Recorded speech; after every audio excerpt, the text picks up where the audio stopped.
Did you know that there's two sides to our ego, that one of them always gets the bad rap and the other one maybe we don't even talk enough about? Hi, I'm David Essel, author, speaker, minister, and so much more, welcoming you into another edition of our YouTube videos to help us all sort of move through this thing called life and to create the love and success and peace that we desire.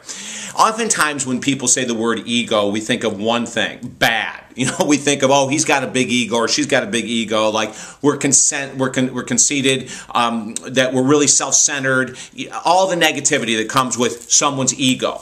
But I want to share my belief system anyway today, and maybe this will help you in order to sort of clarify what this ego thing really is. You know, the ego is a part of ourself, absolutely. It's almost like, sometimes I'll tell people it's the person inside of the person. The ego is inside. The ego is what drives us, and there's really great things about the ego, and then there's some things that aren't so great. So let me share the model that I've come up with that has really helped me with myself in order to grow on my path and so many clients over the past 20 plus years.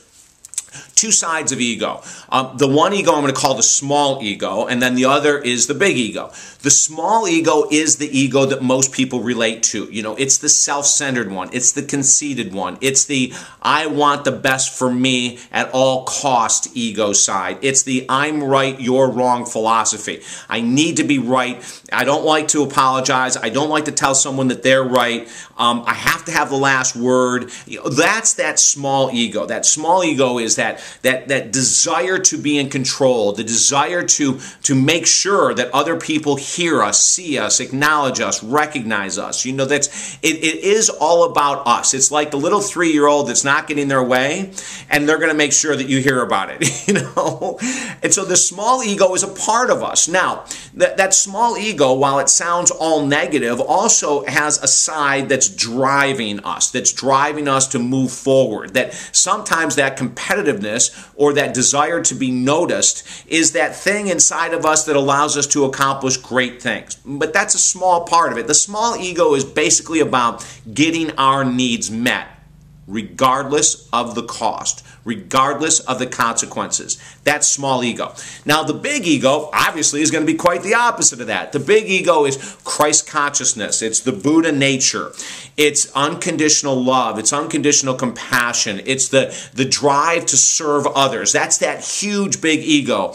It's the desire to help others. It's the desire to use the God-given talents we have to make a difference in the world. The big ego is what we want to focus on expanding, and the small ego we want to focus on understanding. All we have to do is understand the small ego, and it will slowly diminish. But we want to expand the big ego. As we go through this, I want you to think about in your life. Oftentimes, the small ego is in control, and as you're watching this, you might go, well, David, I guess my small ego is really tiny because I never want to control anyone, and I don't ever do this, and I don't speak up, and whatever. That could be the small ego as well. In other words, the small ego, another side of it says, I'm not worthy of love. I'm not worthy of attention. I don't have any special gifts to give this world. See, that's small ego too. So the small ego is either brash and open or it's self-deprecating. It's unworthiness. It's I'm unlovable. It's I'm not good enough. I'm imperfect. I'm too fat. I'm too thin. I'm not rich enough. I don't have a partner. I'm too old. Whatever it might be, the small ego is about pulling us back, holding us down, not allowing us to explore the divine power that we all have, that life force that's so huge, so beautiful, so God-driven, so spirit-driven. It's over here. It's the big ego. So what we want to do in our life and in my work is we want to notice the small ego and go, oh, there's the small ego acting up again. I'm not worthy, or you better pay attention to me. I'm never right, or I'm always right.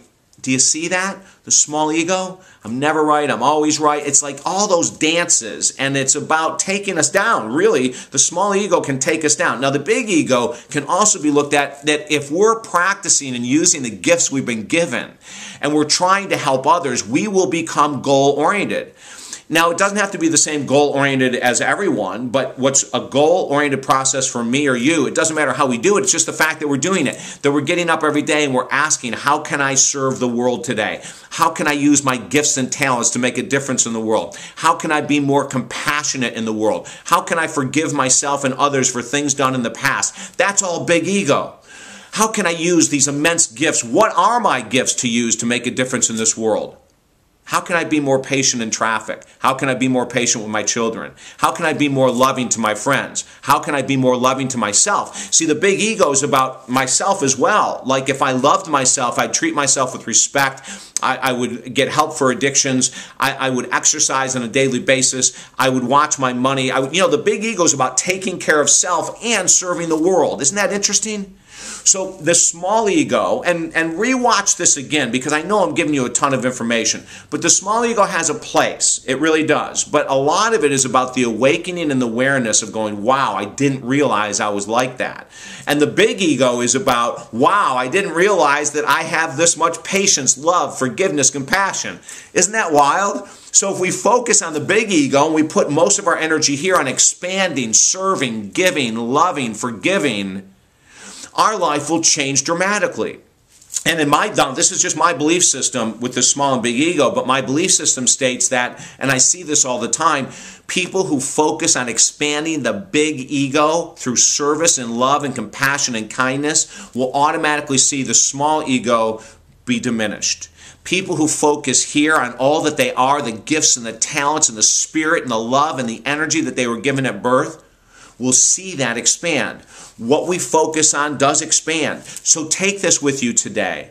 Take this thought of small and big ego, expand the big ego, see the beauty, the divinity, the incredibleness, the spirit that you are now, and use it to make a difference in your world today.